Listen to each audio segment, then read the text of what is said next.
அந்த தூரத்தில் தெரியுது பார்த்தீங்களா மலை.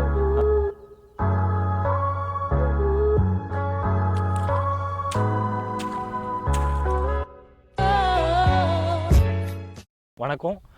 இன்றைக்கி நம்ம என்ன பார்க்க போகிறோம்னா, எனக்கு காலையில் எந்திரிச்ச உடனே ஒரு நினைப்பு வந்துச்சு. என்னென்னா இலந்த பழம் சாப்பிடணும்னு.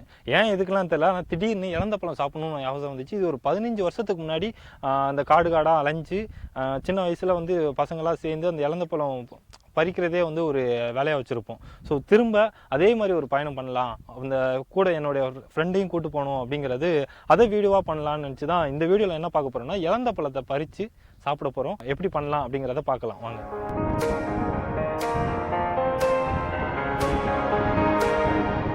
அந்த தூரத்தில் தெரியுது பார்த்தீங்களா மலை. அந்த மலைக்கு கிட்ட தான் வந்து அந்த மரங்கள்லாம் அதிகமாக இருக்கிறோம். அந்த இடத்துக்கு தான் வந்திருக்கோம். இப்போ என் கூட யார் வந்திருக்கான்னு பார்த்தீங்கன்னா, அதாவது என் நண்பன் சுந்தரம். அதாவது இவர் வந்து என்னோட 5 வயசுல இருந்தே ஒன்றா தான் விளையாண்டுட்டு, அப்படி ஸ்கூல் போக அந்த லீவுகளில் விளையாடுறதெல்லாம் ஒன்றாவே இருந்துட்டு வந்துட்டுருக்கோம். ஸோ அந்த ஒரு நினைவாக இப்போ நாங்கள் 2 பேரும் தான் பார்த்திங்கன்னா அந்த இறந்த பழத்தை பறித்து சாப்பிடணுன்னு. ஹாய் சொல்லிடு. ஹாய், என் பேர் சோமசுந்தரம்.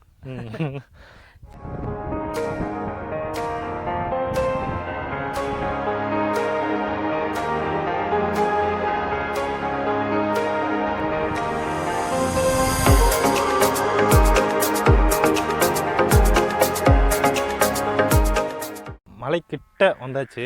மலை தெரியுது பாருங்கள் பக்கத்தில். இப்போது இளந்தமரம் மரக்கிட்ட வந்துட்டோம். சுற்றி பார்த்திங்கன்னா வெறும் இளந்த மரமாக தான் இருக்குது. பழம் எப்படி இருக்கும்னா, இந்த பொடி ஆப்பிள் மாதிரி தான் இருக்கும்.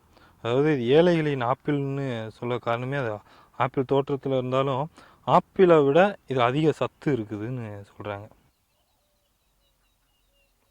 இப்போ இலந்த பழம் பறிக்கிறதுக்கு 2 இன்ஸ்ட்ருமெண்ட் தேவை. அது என்னென்னு கேட்டால், ஒன்று கம்பு, இன்னொன்று வந்து சாக்கு. எதுக்குன்னு சொல்கிறேன் பாருங்கள். அப்படி கொஞ்சம் ஒத்துக்கோ.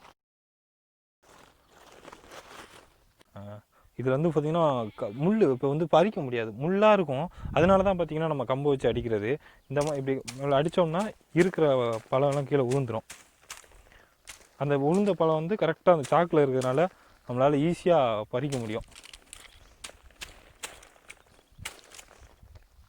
பறிச்சாச்சு. இப்போ அடுத்த மரத்துக்கு போவோம். இதில் இருக்குல்ல,